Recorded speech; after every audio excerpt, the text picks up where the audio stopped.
So we are only very, very early into the 2025 AFL season, and there has already been some shocks. Like, originally the idea of this video was to talk about who I thought Richmond were going to be taking with the first overall pick, and even though that could still 100% happen, the Tigers just decided to come out and surprisingly beat Carlton in round one in one of the biggest upsets I've seen, to the point where Sam Lawler not only dominated them, but decided to freaking whip out his junk after kicking his second goal. Again, it was one of the weirdest games I've ever seen. It just shows that you really don't know how the season is going to unfold. So, pick one could go to a couple of different teams at this stage, and the best part for these teams who are looking to potentially have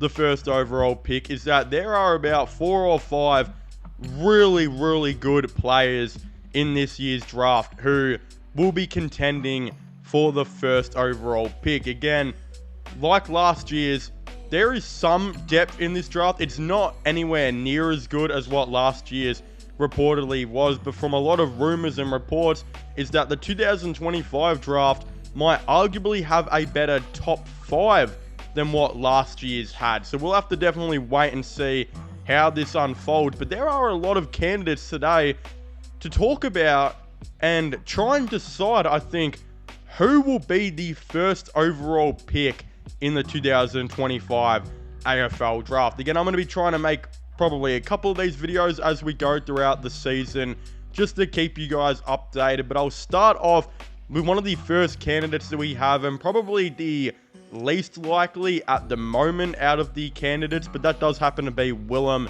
Duursma, who is a 191 centimeter utility, with it saying that with his 3 older siblings already playing at the top level, Duursma is set to make his own mark, having already been ready for his draft age year for some time. Having played for Gippsland's under-18s team as an under-16s player, Duursma spent his 2024 moving around the ground in different spots: the wing, forward and back. He can also play as a midfielder around the ball. He's a very good overhead mark and has the versatility to play just about anywhere on the ground. Duursma will produce some eye-catching highlights in 2025 and is an early contender for the number 1 overall pick. Again, when I look at Duursma, I've actually personally seen him play because he played against my mate Charlie Orchard in the Dandenong Stingrays team against when they played against Gippsland, who Willem Duursma, of course, plays for. And I can confirm, when I did watch that game, I would say Willem Duursma, contrary to what this article is kind of saying right here, he actually played, I would say, about 75% in the inside midfield and was actually really good at it. But when I think he played his best was when he was able to move around the ground and they were able to put him in different positions. Like, watching this guy on the wing was pretty insane. He already looked well better than his brother Xavier, who plays on the wing for Essendon, and he was just able to move around the wing with speed, endurance, agility. Again, his two-way running was actually pretty good. He can take a good mark on that wing as well, and he can go in the inside and produce. Again, I think forward will be his least likely position. I would say he's going to be a wing or an inside midfielder in the AFL, with the potential to start him off at the half-back if you really want to, but I don't think he'll be going and playing down forward because his attributes elsewhere are just, they're absolutely insane. So I think Willem Duursma will be a big opportunity, while the other guy who's really shot up, like, he doesn't even have a thing written about him on the AFL website, but that does happen to be Fred Rodriguez, who is a Western Australian player who's just come out of nowhere over the last couple weeks. Again, playing some really, really good football. The 183 to 184 centimeter midfielder, from what we know, has been really good, but something that a lot of people actually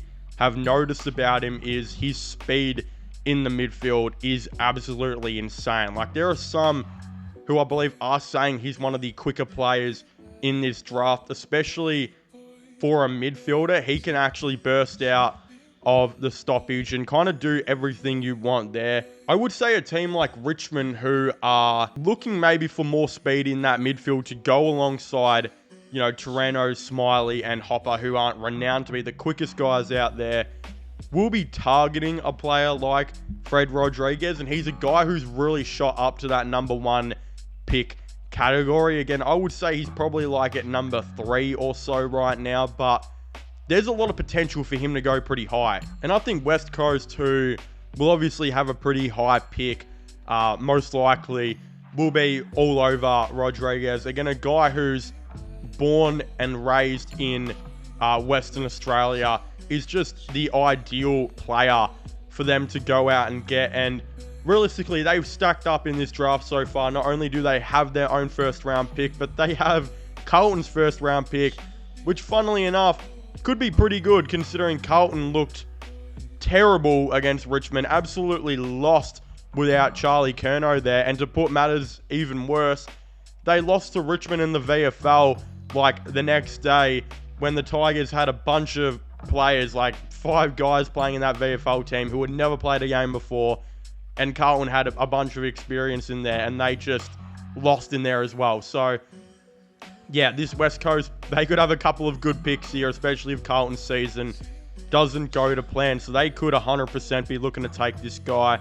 Well, I think the other guy who's probably second on my list on pick 1 potential at the moment does happen to be Zeke Uwland. Again, the only issue with Zeke Uwland is, of course, he's a Gold Coast Academy player, which means that he's probably not going to go to pick 1, but at the time making this video, he is ranked as the second best player in the draft. The only thing is that teams usually like to take their own players at pick 1 because they get like $10,000 on the night.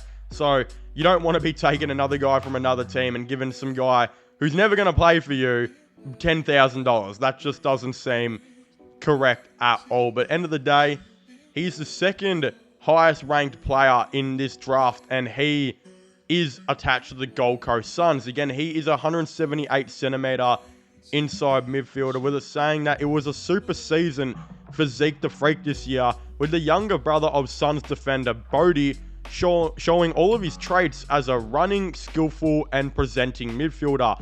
Uwland plays in the Errol Goulden mold, a smaller ball-sized magnet who uses his left foot kicking to pierce gaps and set up a play. The Suns Academy talent won the Hunter Harrison Medal as the best player of the Academy Series and has also won a selection in the Under-18s All-Australian team. Again, this guy could arguably be the best player in the draft.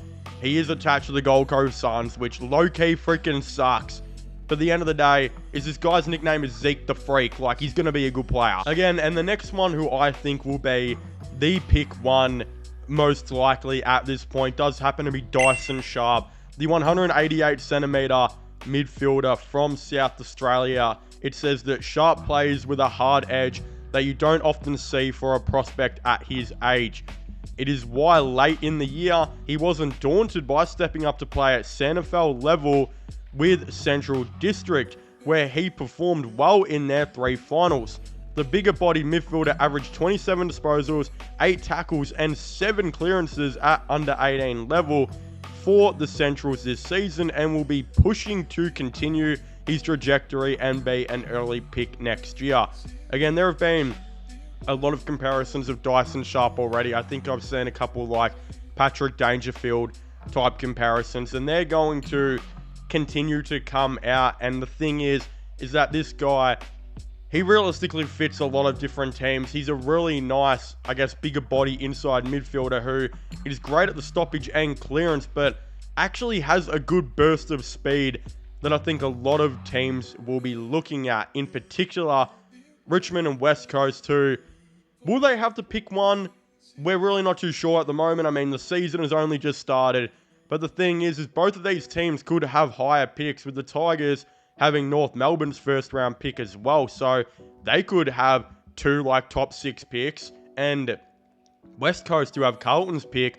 If they have continuous injuries to players like Charlie Curnow and their depth just doesn't improve, which it doesn't look like it is going to, you could really see that they could have like pick 3 of their own and like pick 6 of Carlton's or something like that. And that would be an absolute shock if something like that were to happen. So it's good to get excited about these young players now, because I think there's a couple of really good candidates to be pick 1, just like there was last year.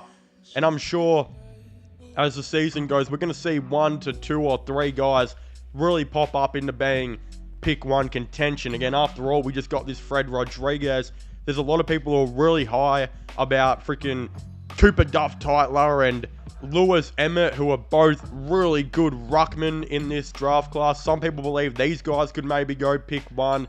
Again, there's a lot to definitely look at and process. But again, I'd very much like to hear all of your thoughts and opinions down below on who you guys think will be pick 1 in the 2025 AFL draft. Don't forget to subscribe to the channel for the latest AFL content, sports content, and news.